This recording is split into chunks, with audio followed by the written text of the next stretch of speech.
Holy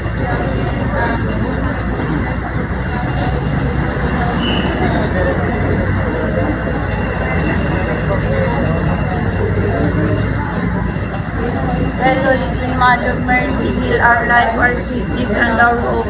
To you we cry for banished children of faith. To you send up our sight, morning and evening in this valley of earth.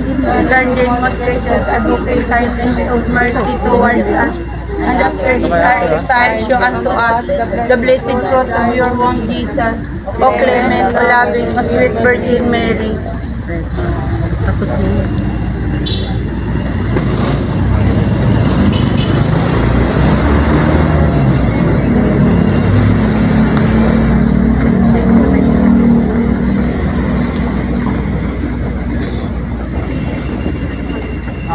Pasok pa rin.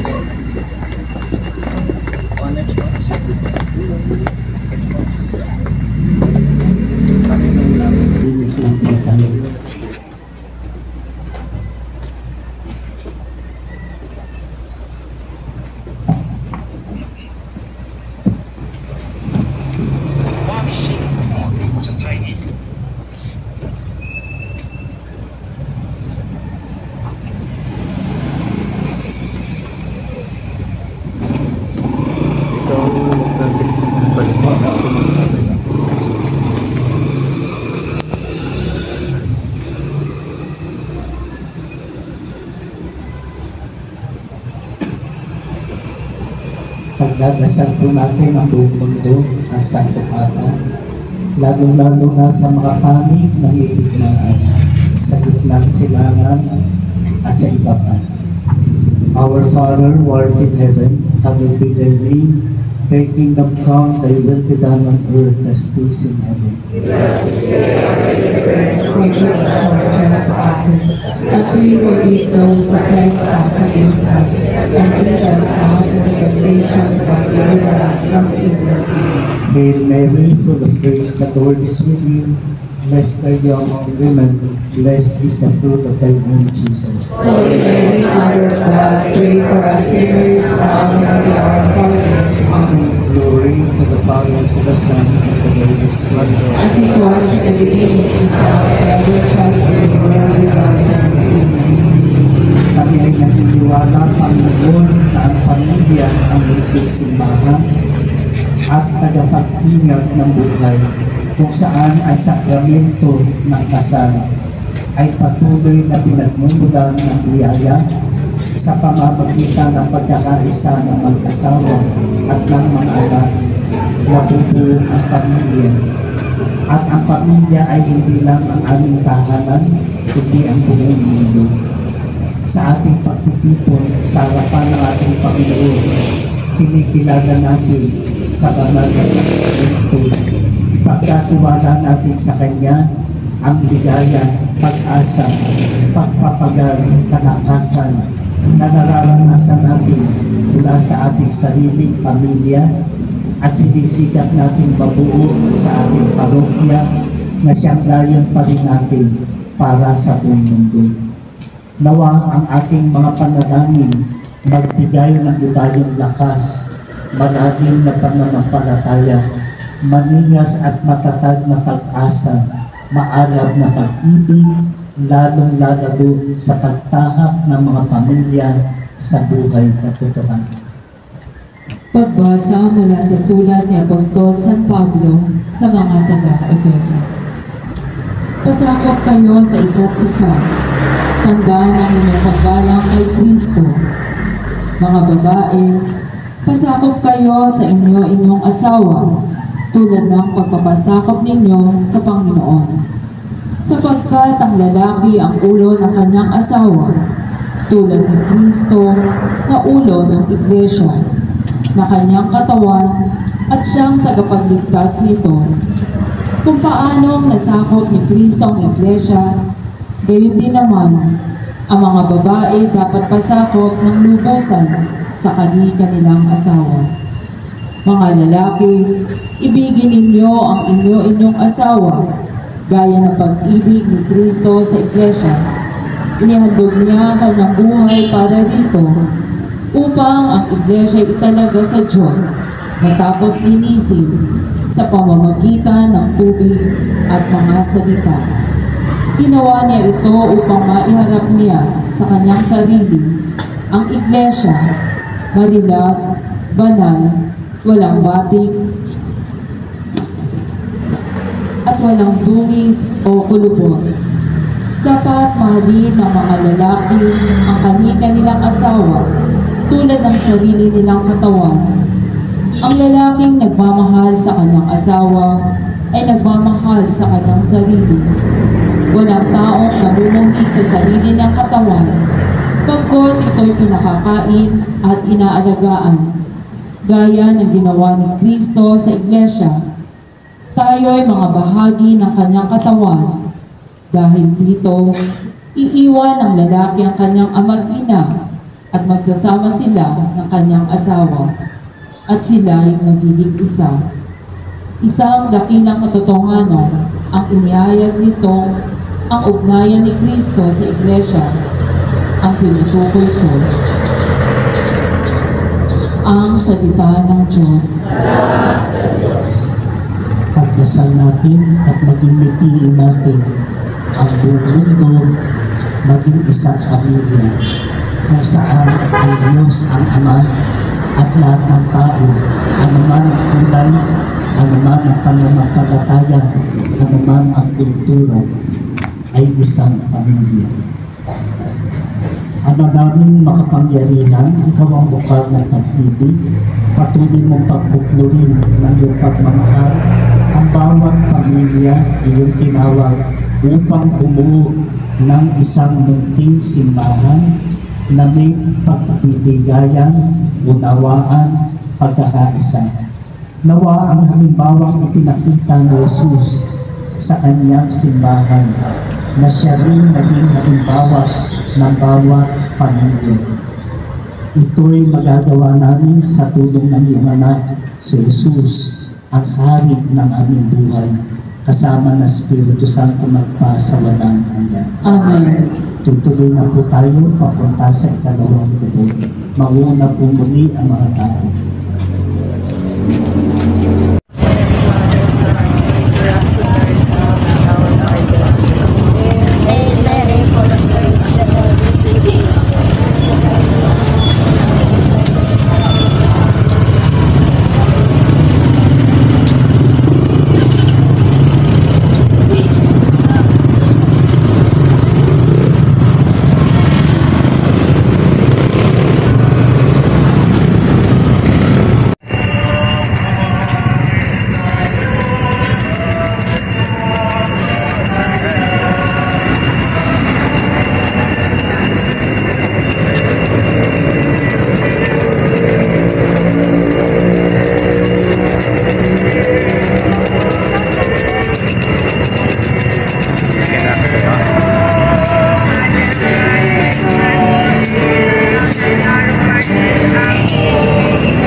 Kaya ipagdasal natin, magkaroon tayo ng mabubuting mamamayan, isa sa buhay ang pananampalataya, lalo na sa pagkakas.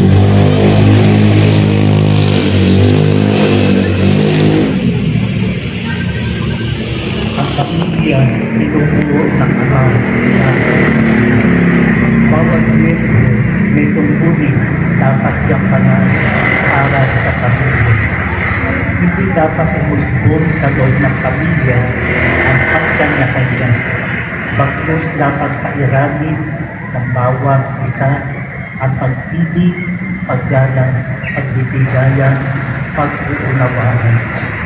Si Jesus ay nagtutulad ng simbahan sa bawat bahagi ng kanyang paggalang.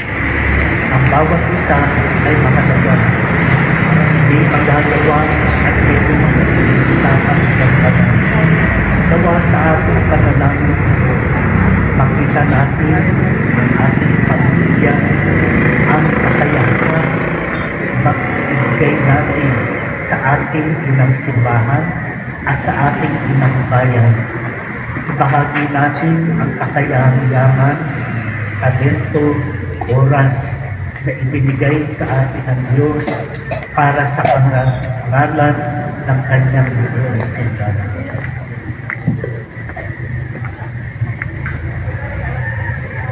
Pagbasa mula sa aklat ni Sirach. Ang mga ama ay binigyan ng Panginoon ng kapangyarihan sa mga anak at iniutos niya na sundin ng mga anak ang kanilang ina.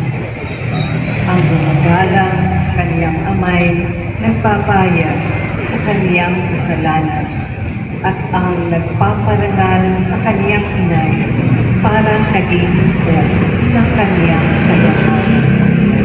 Ang gumagalang sa kaniyang amay pagkikayahin naman ng kaniyang mga anak at ang panalangin ay nakagiging ng Panginoon. Ang nagpaparangal sa kaniyang ama ay nagtutulong ng kaaliwan sa kaniyang ina, ay tumatalima sa pagmamahal. Pahahabain ng Diyos ang kaniyang anak. Kalingain mo ang iyong ama kapag siya'y matanda at huwag mo siyang dululutan ng sama ng loob habang siya'y nagsisikap. Pagpaungahin mo siya kapag nanlalabo na ang kanyang isip. Huwag mo siyang lakastanan. Ngayong nasa kasiguran ka ng iyong lakas. Ang paglingap mo sa iyong ama ay di makakalimutan ng Panginoon. Iyan ay magiging kabayaran sa iyong mga salita ng Diyos. Pagdasal natin, nawa ang ating pagmamalasakit sa ating sariling pamilya, maging pagmamalasakit din natin sa ating mga kababayan. Ang paggalang natin sa ating sariling ina at pagtatanggol sa kanya, maging pagmamahal at pagtatanggol din natin sa ating inang bayan. Diyos namin naman sa iyong karunungan, pagmamahal, nilikha mo lahat ng bagay. Binigay mo sa amin ang aming bansa. Binigyan mo kami ng demokrasya at kalayaan. Basbasan mo po ang mga magulang na nalilito.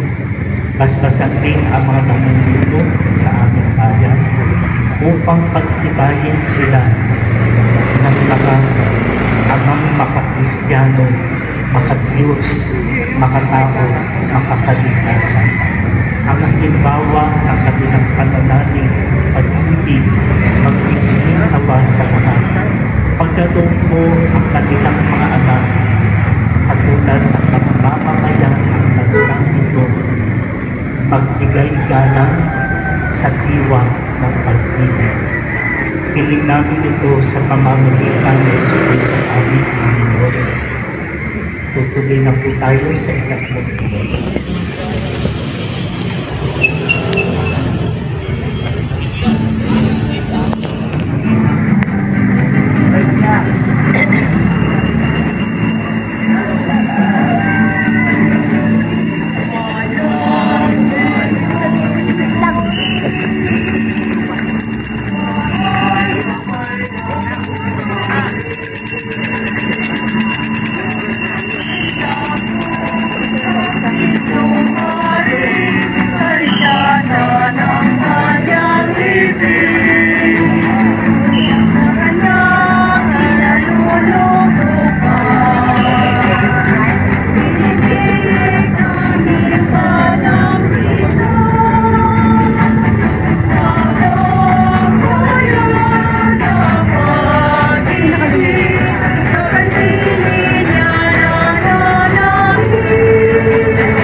Tayo tutuloy pamilya upang mabuurin natin ang ating bayan at lahat ng mga tao, baging pamilya. Mga kapatid, ang pamilya ang pinakaunang buhay sa lipunan, sa gradong tulad ng simbahan. Iniulat sa panibagong estado, patuloy na pinagyayaman ng biyaya sa pamamagitan ng sakramento ng kasal. Hilingin ang pagpapala ng Panginoon para sa lahat ng pamilya sa buong mundo, lalong-lalo na sa mga pamilya sa ating parokya. Sa gayon, ang bawat isang kasapi maging kaisa sa layunin ng Diyos sa pagpapahayag ng pananampalataya sa pang-araw-araw na pamumuhay. Sa isang natatanging paraan, inaalala sa panalangin ang bawat ama at ina, tahanan, lahat ng mga anak. Patuloy nawa maging kasangkapan na biyaya ng Diyos at maging saksi ng pananampalataya. Magampanan nawa nila ang kanilang tawag at misyon sa kababaang loob ng panalangin. Manalangin tayo sa Ama, sa ngalan ni Jesucristo ating Panginoon, para sa liwanag at lakas bungad sa Espiritu. Pagbasa mula sa unang sulat ni Apostol San Juan. Sumulat kami sa inyo tungkol sa Kanya. Nasa simula pa'y siya na ang salita na nagbibigay buhay. Narinig namin siya at nakita. Napagtasdan at nanipo ng aming mga kamay. Nakayag ang buhay. Nakita namin siya at pinatututanan sa inyo. At ikinangaral namin sa inyo ang buhay na walang hanggan na kasama ng Ama at nahayag sa amin. Ipinahahayag nga namin sa inyo ang aming nakita at narinig upang makasama namin kayo sa pakikiisa sa Ama at sa Kanyang Anak na si Jesucristo. Sinusulat namin ito upang malubos ang ating kagalakan. Ito ang aming narinig sa Kanyang Anak at ikinahahayag namin sa inyo. Ang Diyos ay ilaw at walang anumang kadiliman sa Kanya. Ang salita. Salamat sa Diyos. Mapagmahal na Ama, pinupuri, pinasasalamatan ka namin sa pagsusuko mo sa iyong bugtong na anak upang maging bahagi. Gawin kaming pamilya upang sa gayon mararanasan din niya ang mga dinaranas namin, alalahanin, sakit sa buhay. Gayon din naman ang dulot nito ng mga saya at ligaya. Initutog namin, Panginoon, pangalagaan, subaybayan ang bawat pamilya, hindi lang ang aming sariling pamilya, hindi lang ang pamilya sa parokya, lahat ng pamilya sa buong mundo. Sa pamamagitan ng biyaya, mapalakas ang bawat isa, maggamit ng iyong dulot na kapayapaan, maging buhay na saksi ng simbahan dito at sa mundong babaw. Tungo na po tayo sa ating simbahan.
Thank you all for watching this here video.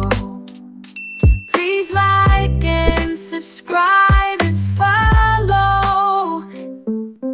Much love from Little Yas to each of you. Content creator made